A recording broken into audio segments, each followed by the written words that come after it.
مجھ سے دوسرا سوال بھی بہت زیادہ لوگوں نے پوچھا ہے مجھ سے، وہ داڑھی کے متعلق ہے. ایک دو نام نہاد اسکالر جو ہیں وہ آج کل یہ بہت زیادہ بات کو پھیلا رہے ہیں کہ داڑھی اتنی فرض ہے جتنی دور سے نظر آ جائے.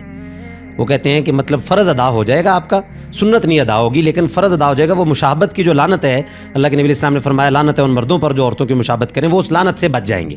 ایک تو کائنڈلی اس کا جواب دے دیجیے گا. دوسرا مطلب ساتھ ہی کہ داڑھی کا سائز کتنا ہونا چاہیے، کیونکہ کچھ محدثین کہتے ہیں کہ جن صحابہ نے روایت کی ہے اس حدیث کو، داڑھی والی حدیث کو، حضرت عبداللہ بن عمر رضی اللہ تعالیٰ عنہ کے بارے میں، حضرت ابو ہریرہ رضی اللہ تعالیٰ عنہ کے بارے میں ایک جگہ پہ پڑھ رہا تھا کہ وہ خود ایک مٹھی داڑھی رکھنے کے قائل تھے، کیونکہ چہرے کے ساتھ اچھی زیادہ یہ لگتی ہے. اور ایک بندے کی داڑھی بہت لمبی ہے تو وہ دیکھنے میں بھی جو ہے وہ کہتے ہیں کہ اتنی خوبصورت نہیں لگتی جتنی ایک مشت کے برابر لگتی ہے. تو کائنڈلی یہ سائز کے بارے میں بھی کنفرم بتائیں کہ کیا ایک مٹھی رکھنے والا گناہگار ہوگا کہ وہ اس نیت سے رکھے کہ اللہ کے نبی کی ایک بالش تھی حالانکہ وہ قدرتی تھی، اور دوسری یہ کہ داڑھی کا جو کہتے ہیں دور سے نظر آ جائے، کائنڈلی اس کی بھی رہنمائی فرماتے ہیں. ڈاکٹر صاحب سب سے پہلی بات تو یہ ہے کہ مشابہت صرف عورتوں کی منع نہیں ہے، وہ مرد ملعون نہیں ہے جو صرف عورتوں کی مشابہت کرتے ہیں. ٹھیک ہو گیا. کفار کی مشابہت بھی اسلام کے اندر حرام ہے مسلمان مردوں پر.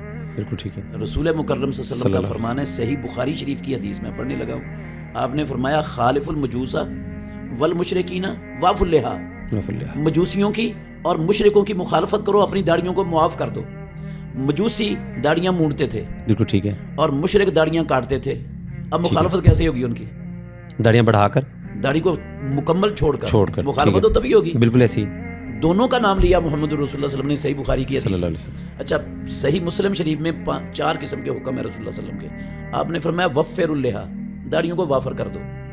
ایک ہے اوف اللحا، داڑھیوں کو پورا کر دو. ایک ہے ارخ اللحا، داڑھیوں کو لٹکا دو. ایک ہے اوجز اللحا، داڑھیوں کو چھوڑ دو.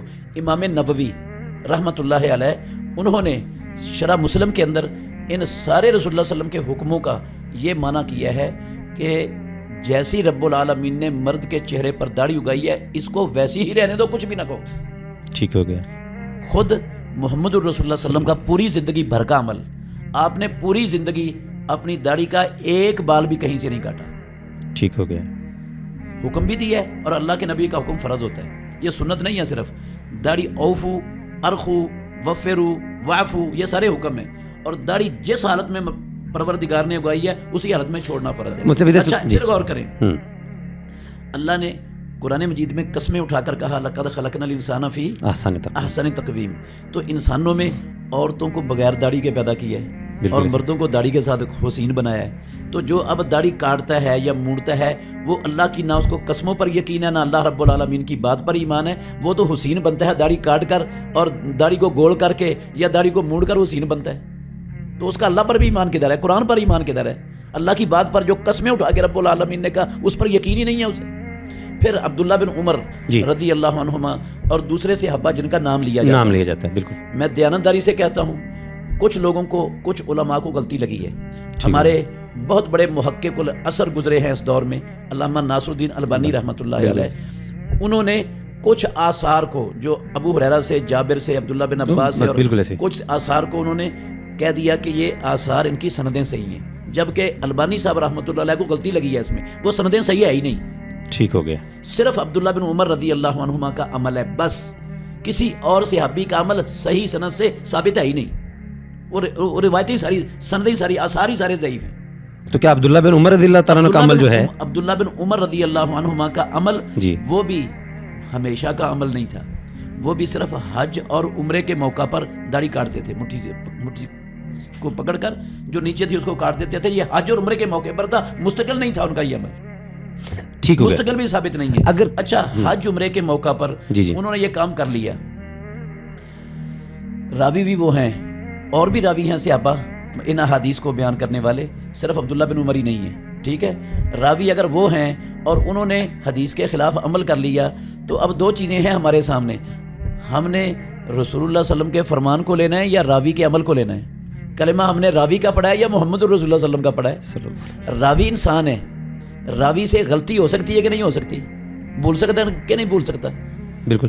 بہت سے صحابہ رضوان اللہ علیہم اجمعین، عبداللہ بن مسعود رضی اللہ تعالیٰ عنہ وہ قرآن مجید کی آخری 2 سورتوں کو قرآن ہی نہیں مانتے تھے. عبداللہ بن مسعود رضی اللہ تعالیٰ عنہ جب رکوع جاتے تھے تو اس طرح ہاتھوں میں ہاتھ ڈال کر دونوں ہاتھوں میں تطبیق دے کر اپنے رانوں کے درمیان رکھتے تھے رکوع میں, گھٹنوں پر ہاتھ رکھتے ہی نہیں تھے. یعنی ہمارے لیے جو دلیل ہے وہ نبی صلی اللہ علیہ وسلم کا حکم ہے. اب صحابی ہے یہ, رسول اللہ صلی اللہ علیہ وسلم کے گھر کا فرد صحابہ اس کو شمار کرتے تھے, عبداللہ بن مسعود رضی اللہ عنہ کو, تو یہ آخر دم تک ایسے ہی کرتے رہے. اب کیا ہم نے عبداللہ بن مسعود کے اس عمل کو لینا ہے؟ یہ جو داڑھی کاٹنے کے لیے عبداللہ بن عمر رضی اللہ عنہما کے عمل کو دلیل بناتے ہیں, وہ عبداللہ بن مسعود کے اقوال کو دلیل بنائیں گے؟ ٹھیک ہو گیا. بے شمار اقوال ہیں, میں درجنوں اقوال پیش کر سکتا ہوں. اچھا مجھ سے اس میں ایک نقطہ ایک ذرا اور کلیئر کیجیے گا. ایک بات اور ذہن میں رکھیں. جی. ایک ہے عبداللہ بن عمر رضی اللہ عنہ اور ایک ہے عمر رضی اللہ عنہ. بالکل. عمر رضی اللہ عنہ مسلمانوں کے دوسرے خلیفہ راشد ہیں, ان کے باپ بھی ہیں. جی. عمر رضی اللہ عنہ نے اپنے دور خلافت میں پابندی لگا دی کہ حج تمتع نہیں کرنا. بالکل ٹھیک ہے. حضرت عبداللہ بن عمر سے پوچھا کسی نے, شام سے آیا تھا بندہ, حج تمتع جائز ہے؟ انہوں نے کہا جائز ہے. انہوں نے کہا آپ کا باپ امیر المومنین, اس نے پابندی لگائی ہے. اس نے کہا, عبداللہ بن عمر نے کہا, امر ابی یتبع ام امر رسول اللہ, رسول اللہ صلی اللہ علیہ وسلم کے فرمان کے مقابلے میں میرے باپ کی بات چلے گی یا رسول اللہ کی چلے گی؟ جب رسول اللہ کے مقابلے میں عمر کی بات نہیں چلتی تو عبداللہ بن عمر کی کیسے چل جائے گی؟ ہم تو یہ سمجھتے ہیں اللہ کے فضل سے رسول اللہ صلی اللہ علیہ وسلم کے فرمان کے مقابلے میں موسیٰ اور عیسیٰ علیہ السلام کی بات آئی تو وہ بھی نہیں چلتی.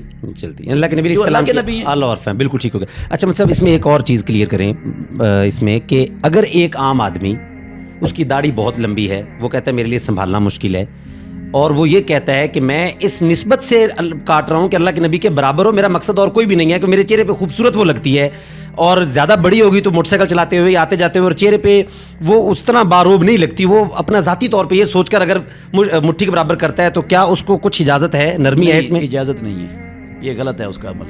رسول اللہ صلی اللہ علیہ وسلم کے عمل کے بھی خلاف ہے, آپ کے فرامین کے بھی خلاف ہے. اللہ رب العالمین نے جو انسان کو داڑھی دی ہے نا, اللہ نے حسین بنایا ہے اس کو اس داڑھی کے ساتھ. میں اللہ کے فضل سے ایسے لوگوں کو جانتا ہوں, فیصل آباد میں 3 لوگوں کو جانتا ہوں جن کی داڑیاں گھٹنوں تک ہیں. ٹھیک ہو گیا. گھٹنوں تک ہیں داڑیاں. ٹھیک ہو گیا.